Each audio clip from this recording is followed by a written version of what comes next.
Card King, here I come. Hello, music fans, music collectors, and all hobbyists. Welcome to the Card King Sports and Variety Show. I am your host, the Catman, Brian Cataquet, a.k.a. the Card King. We are live on ABC's KMET 1490 AM.com, your number one spot right here for news and talk on the West Coast. I thank everyone for tuning in this morning. On the telephone line, I welcome to the program American saxophonist, arranger, composer, best known for his work in jazz, rock, blues, and his association with the Blues Brothers. We welcome in the legendary Lou Marini. Lou, thanks so much for your time this morning. You're welcome, brother. And I'm sorry about last week. You know, I'm an analog guy, man. What can I say? I just didn't read that digital email close enough. Not a problem. It's just honor to have you. I want to start during the 1970s. I mean, you've been playing professionally now for 50 plus years, Lou. And is it correct to say the first major band that you were part of was Blood, Sweat, and Tears? Is that fair to say? Yeah, although, right before, in 1968, I toured with Woody Herman's band, with his big band. And then when I first came to New York, I was working with Doc Severinsen. But, yeah, BS&T was definitely a jump up. And that happened, I came to New York with a gig.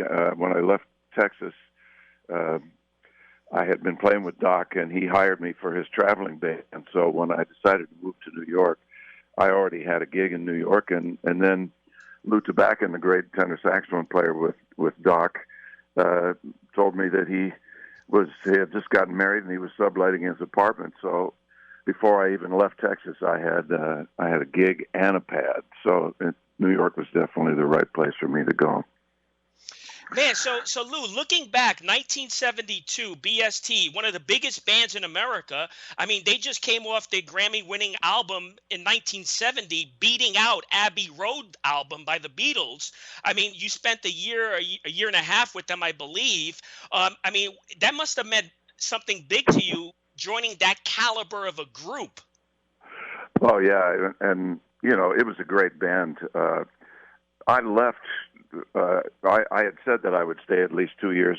I left it was like a year and a half or so, and I didn't really want to leave, but there were internal conflicts in the band, and so it just got to the point where I was bugged by it, and I decided to move on.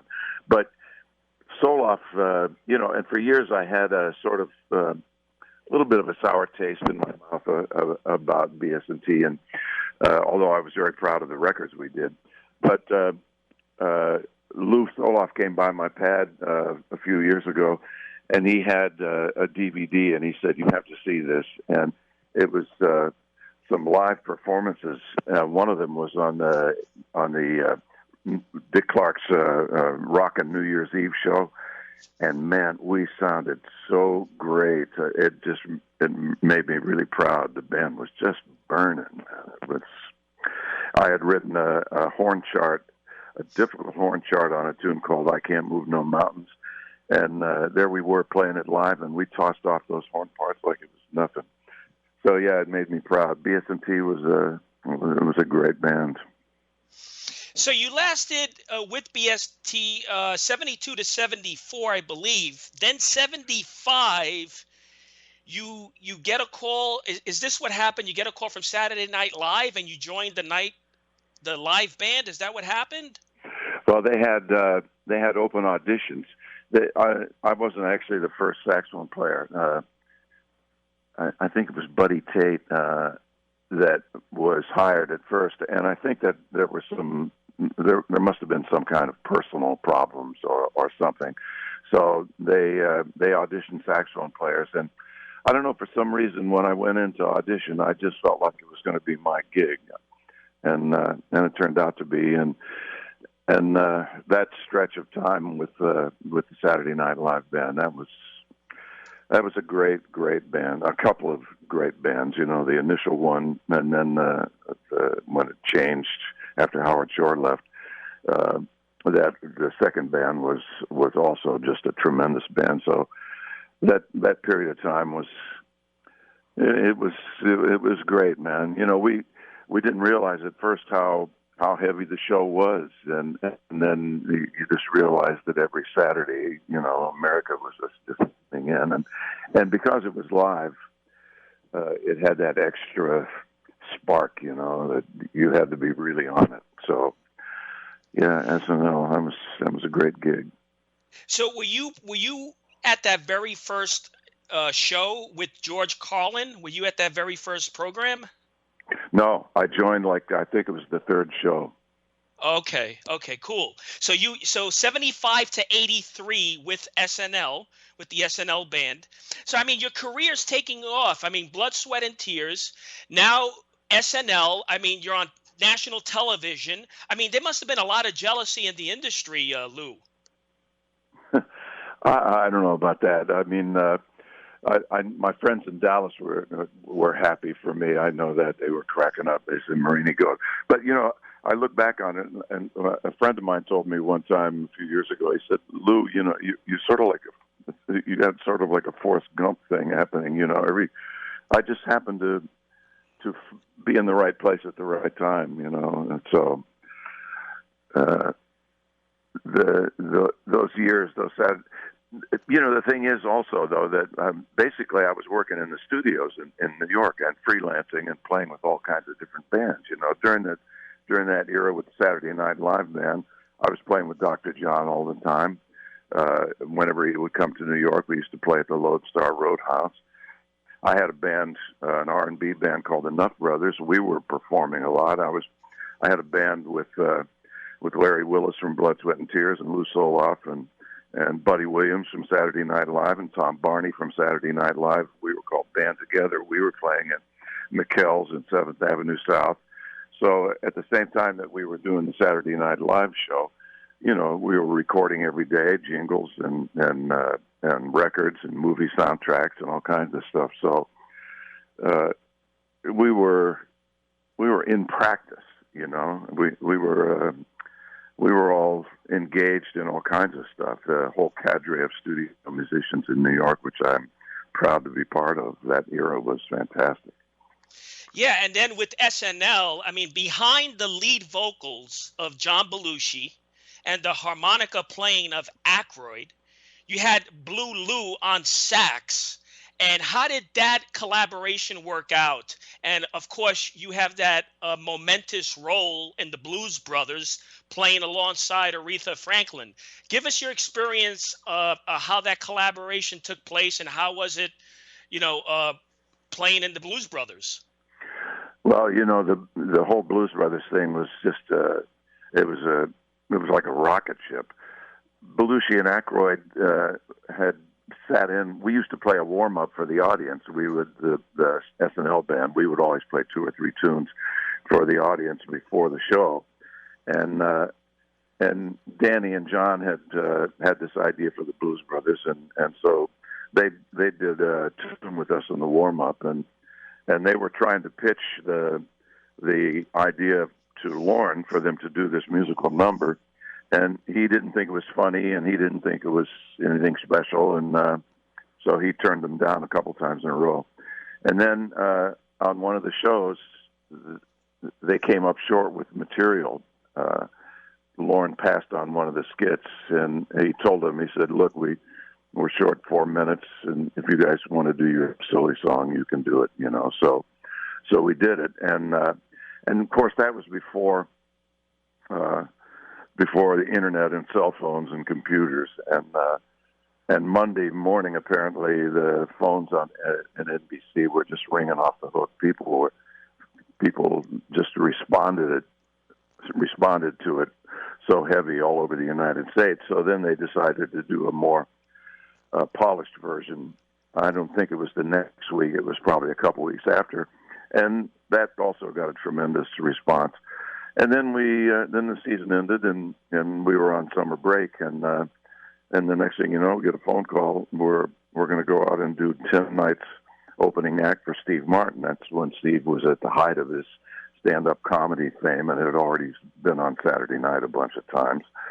So we just thought, well, it's going to be a good gig. We'll make a nice taste. We'll be in L.A. for 2 weeks with rehearsals, and it's good money. So then we started rehearsing in New York, and the band was unique in that it came from so many different places. Matt Murphy, a real bona fide, lifelong, dyed-in-the-wool blues player. Duck and Steve, who I had played with in Levon Helm's band. They were the heart and soul of Stax Volt. And then Paul Schaefer from Canada, who's like a musical wizard, remembers every song he ever heard. Steve Jordan, a brilliant powerhouse drummer, young drummer. The horn section, Alan Rubin, a virtuoso trumpet player, Juilliard graduate.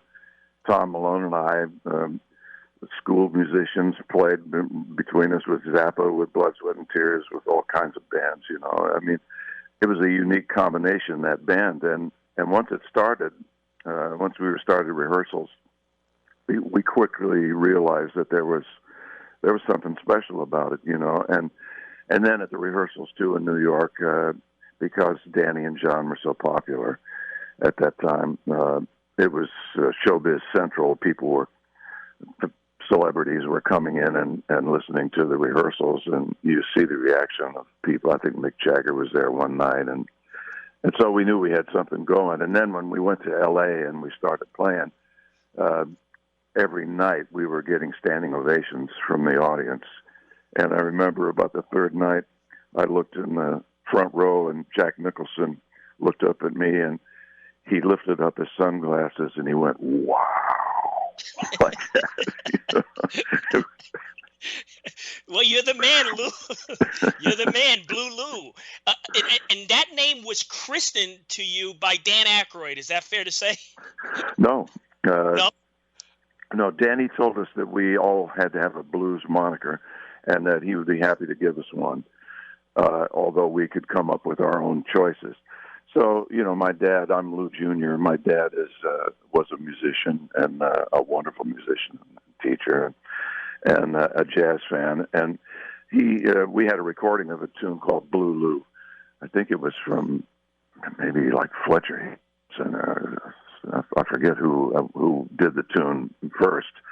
So the Blues Brothers, a blues band, Blue Lou, it was sort of preordained. So I told Akroyd I'd be Blue Lou. It's a funny thing too with Alan, with Alan Rubin. He named himself, and he had been working with Frank Sinatra and doing some gigs with Sinatra, and he said that Frank used to say marvelous, So at first Right. Alan was going to call himself Mr. Marvelous, but he finally decided on Mr. Fabulous. We're talking with the legendary saxophonist, Blue Lou Marini, who's with us this morning. So, Lou, Belushi, is it fair to say that Belushi had a vision on creating the Blues Brothers? Was it his original vision? Well, I think you'd have to ask Danny about that as to how much input Danny had, but the two of them were constant hangers. They loved each other. And Belushi had been hanging out with Doc Pomus, the famous blues guy here in New York, and Doc had sort of steeped him in blues lore. And I think that, John had this burning idea in his head for this band. And, the way we were treated, the Blues Brothers band, by Danny and John, and then by John Landis too, when we did the movie, it was first class all the way. They were. I can't emphasize enough how generous they were, and how much input we had, and with what respect we were treated. I remember when we first started the movie. I got to know one of the assistant directors, and he told me that when they found out the band was going to be acting, they were like, "Oh boy!" And then it turned out when we were on set, it was their favorite time, and there was so much banter and so much sharp wit. Alan, of course, was brilliantly funny, and Paul Schaefer, it was just a very Duck Dunn, Steve, everybody. It was a witty, funny band, a lot of big egos and confident guys, you know. So, and he told me that he said you should realize that no actor doing a first movie role ever gets treated the way you guys are getting treated. So be aware of it and enjoy it, you know. Yeah.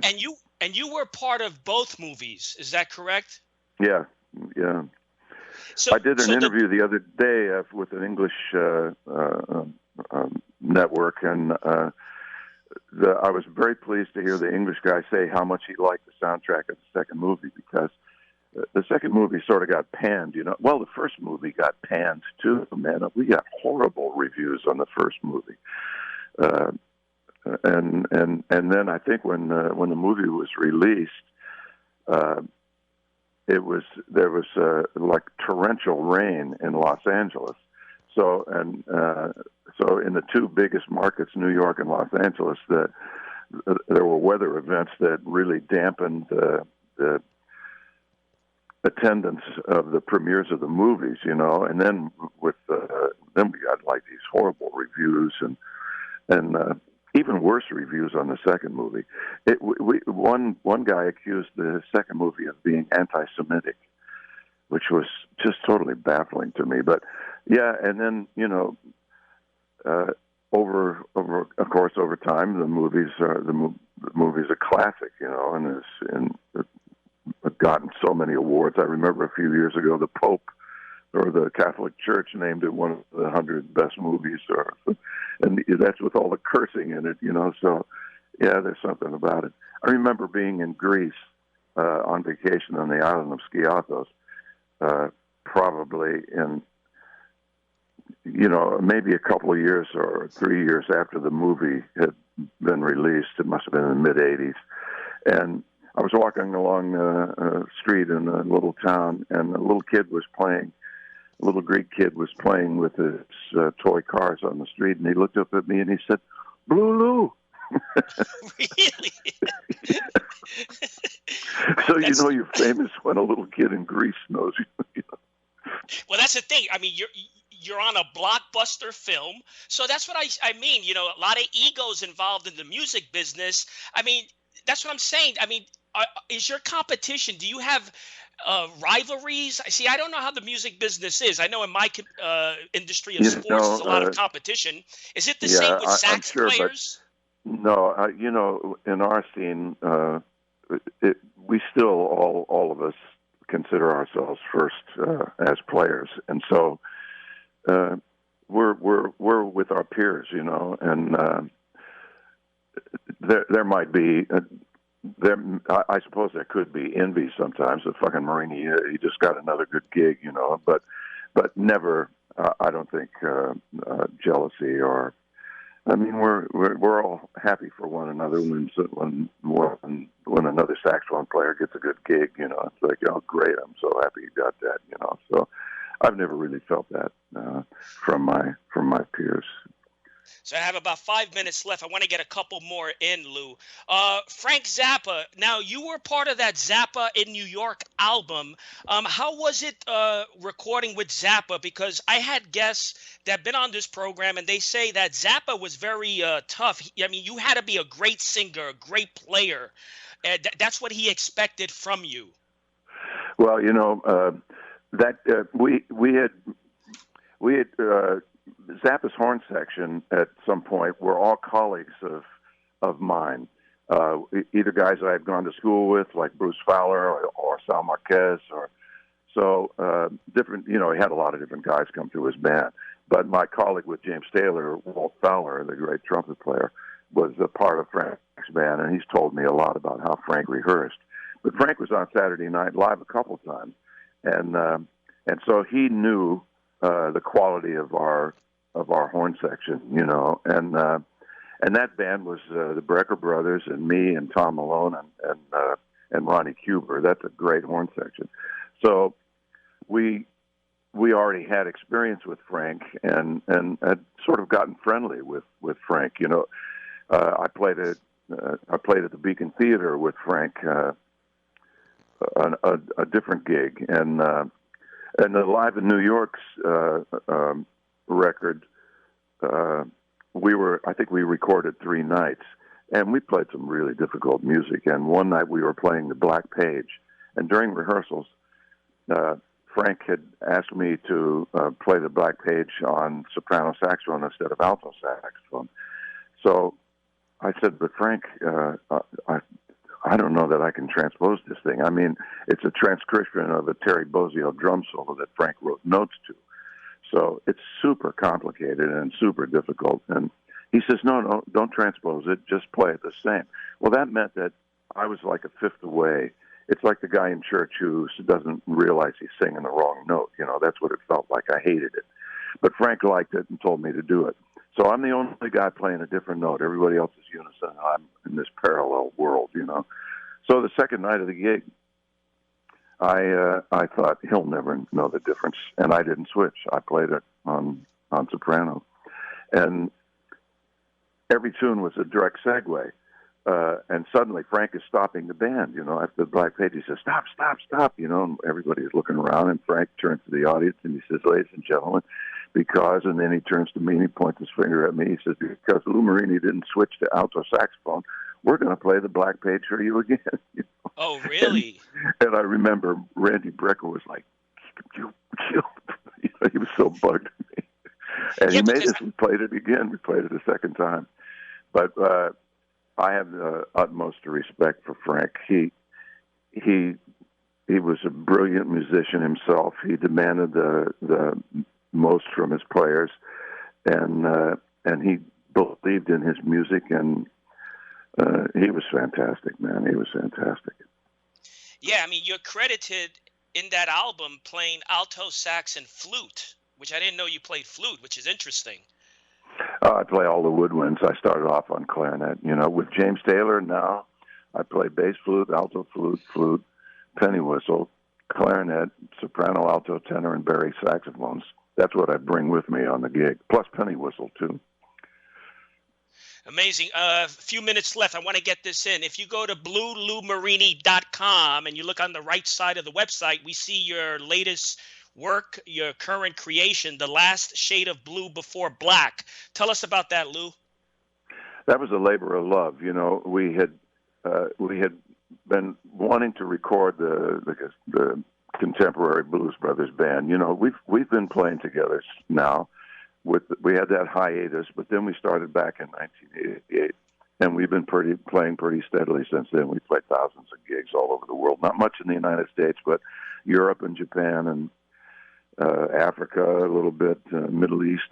So we've had these wonderful experiences with the band, and I had the idea that we would sort of pay a little homage to some of the Signal events. So, you know, we did a Delbert McClinton tune. We did Your Feet's Too Big, sort of as from the same era as Cab Calloway. We tried to do things that we got Eddie Floyd back, and we did one of his classic tunes, and then we did a new tune that he wrote called "Don't Forget About James Brown." Great tune, and then we got that James Brown thing. When we asked Paul Schaefer to come back, Paul picked an iconic performance by James Brown from the Letterman show where he did Sex Machine. So, you know, everything sort of worked out in such an organic and harmonious way. And one poignant thing is that, you know, we had all worked and played with Dr. John over the years, almost everybody in the band. And everybody adored him, you know. We all loved him. And so I had the idea to get him to do Right Place, and or Qualified, I mean. And when he came in to do Qualified, he played it at a super slow tempo that and we sort of figured out we would work it. Well, this was when Mac he started to fail a little bit. You know, he was getting confused, but Leon Pendarvis, we weren't getting complete takes. Mac was getting sort of messed up, and Leon Pendarvis, our brilliant keyboard player and more wonderful man, said, "Hey, I got an idea. How about if I don't need to play? I'm gonna sit with Mac, and make sure you guys don't mess up. And he sort of turned it around, and that's when we got our complete take. And it's one of the last things that Mac recorded, and it's a beautiful version of Qualified. Something about the slower tempo, and I wrote the arrangement. I sort of transcribed Alan Toussaint's great arrangement, and then I added some other stuff and made the chorale a little bit bigger. And I think it's really beautiful, man. So proud of it. We're all proud of that CD. And final question. I know one of your biggest regrets was you didn't get a chance to play with Miles Davis. How important you feel is to pay homage to these pioneering saxophonists like Miles Davis, Johnny Coltrane, etc.? Well, Miles was a trumpet player, but those guys, they wrote the book, and the rest of us our little footsteps are in their big ones. That's for sure. Were you a Coltrane fan or Johnny Coltrane? Oh yeah, of course. You know, every saxophone player. I mean, you know, you hear one note of his and you know it's him. So he was titanic. Amazing. Listen, I really appreciate it. The website is blueloumarini.com. Your latest work can be picked up on Amazon. You can also download it now at iTunes, The Last Shade of Blue Before Black. Lou, honor to have you. Thank you so much. Thank you, brother. It was fun. Take care of yourself. All right. Thanks. Bye. Bye-bye. Until next week, happy collecting to all.